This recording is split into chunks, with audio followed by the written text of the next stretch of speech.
I'm Rudy Reyes. I'm showing you how you can survive if Armageddon comes. We've made a rudimentary transmitter and left a message trying to reach other potential survivors. This is Rudy Reyes.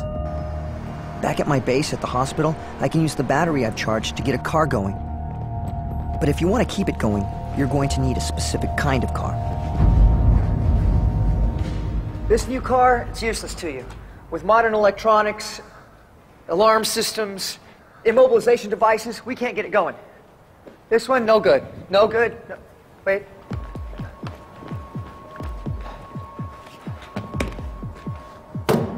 This old girl's gonna work for us.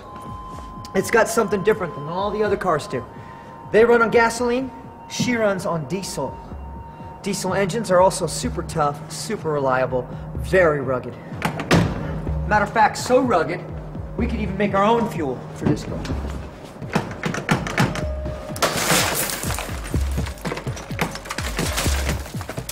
You got the battery in. Let's see if we can hotwire this baby.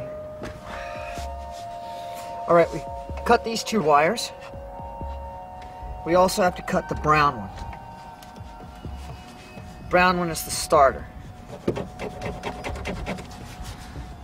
Now we could try to work this from the other side in the engine, but you want to be as low profile as possible all the time. Expose them just a little bit more. Twist them together. And that's the sound of the power coming on. So we are just one step away from getting this girl up and running. Last but not least, stripping away this starter wire here.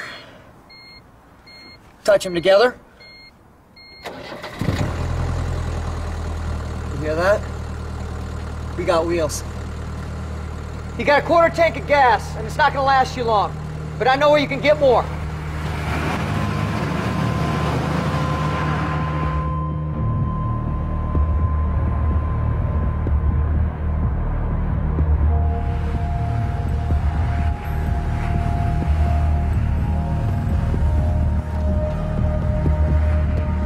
Got your girl running, but now you got to keep her running.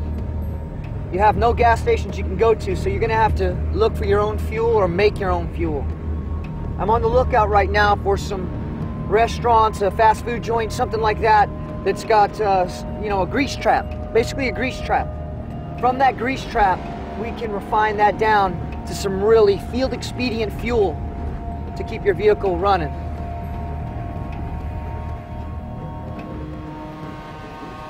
This is what we're looking for. Extracting filthy grease from this trap isn't everyone's idea of a good time, but this stuff is going to be like gold to you. All right, let's get into it.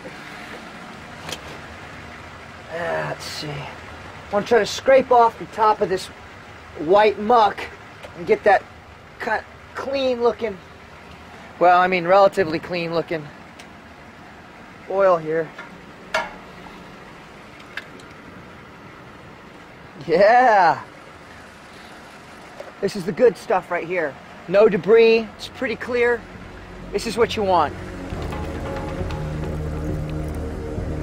You could use the grease in your engine as it is, but it would soon clog if you allowed it to cool. To make it run smoother, you're going to have to cook down the grease and find a covert place to light your fire.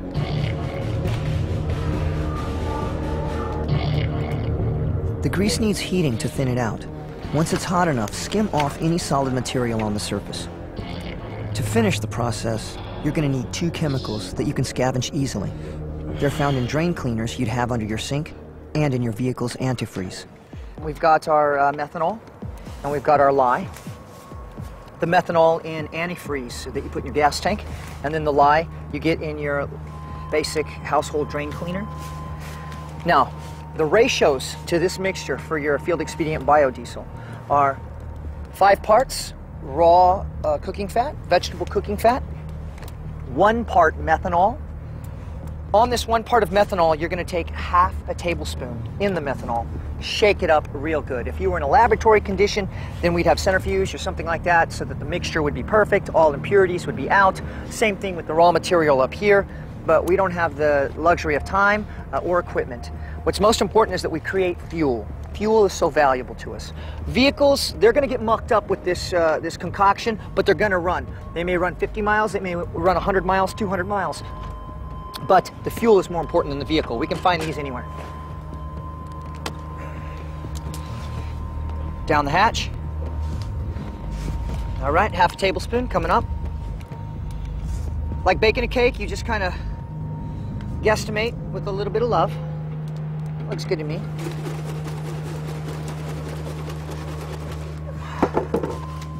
Again, be careful, it's hot. The methanol acts as a stabilizer, and the lye binds both the cooking oil and the methanol together.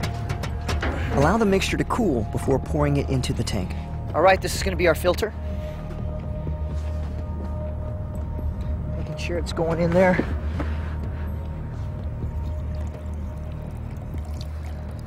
About the most precious thing we have out here. We've got a full tank of gas.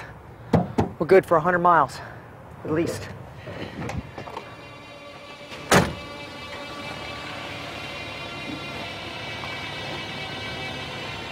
How you survive after a disaster is up to you. Depends on what kind of person you are. Depends on what kind of world you find yourself in. You could stay, eke out some kind of survival, but for me, I would want something more. I'd want to see what else is out here. More importantly, I would want to see who else is out here.